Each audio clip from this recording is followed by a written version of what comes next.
हम जितना शरीर और संसार से प्रीता करते जाते हैं वैसे ही हम दिव्य शक्ति से रहित होते जाते हैं, और जितना हम इसका त्याग करके प्रभु में अनुराग, उतने हमारे अंदर दिव्यता आती जाती है। मन जो ये है इसका निग्रह करना बड़ा कठिन। निग्रह माने रोकना, हटाना, जिन विषयों में जाता है उससे हटाना,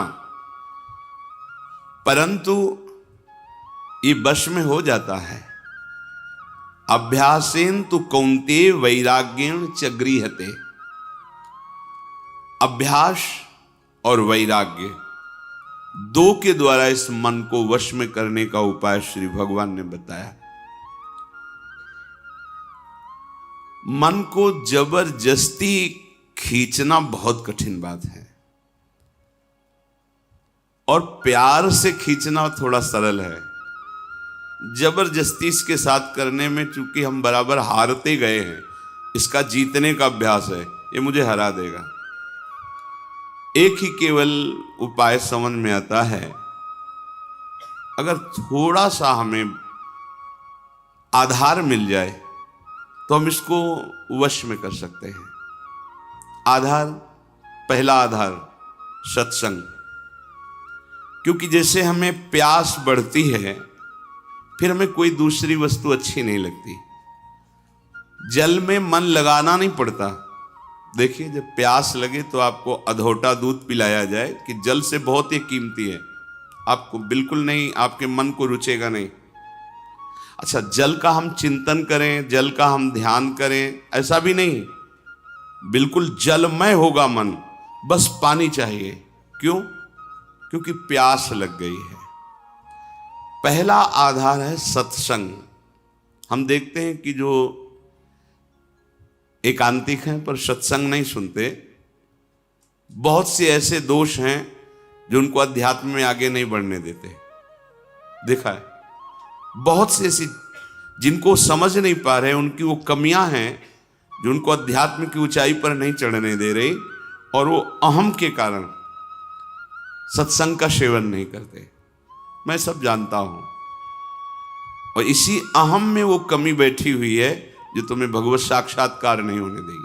देखो, भगवान शंकर को कुछ जानना नहीं है, लेकिन प्रसंग पे पाया गया कि काकभुषुंड जी जब भगवत चर्चा सत्संग करते हैं तो भगवान शंकर हंस रूप में वहां जाके सुनते हैं।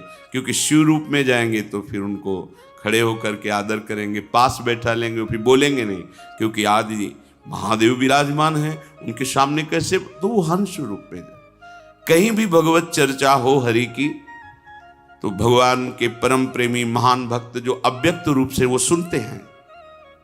कहीं भी भगवत चर्चा हो, हनुमान जी जैसे परम ज्ञानी बैठकर सुनते हैं चुपचाप, गुप्त रूप में आकर के, ऐसे कि जैसे हम जान ही न पावें, ऐसे बैठ के सुनते हैं। सबसे पहला मन को रोकने का आधार है सत्संग। सत्संग क्या करता है? प्यास जगाता है प्रभु की।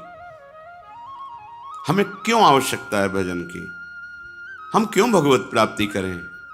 क्या जरूरत है? हमें जरूरत है भोजन की, रुपया पैसा की, भोग सामग्री की, पद प्रतिष्ठा की, वाहवाही की।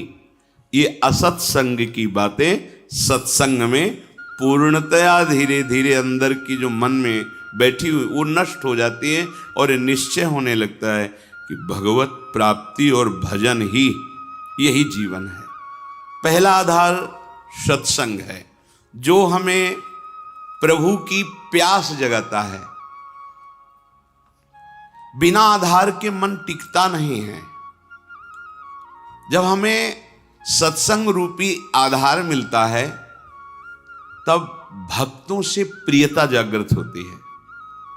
कई जैसे उपासकों ने बाहर के प्रश्न किया कि हम श्री जी को नहीं जानते, क्या संप्रदाय है, क्या उपासना, हम तो बस आप और आपकी बात को मानते हैं।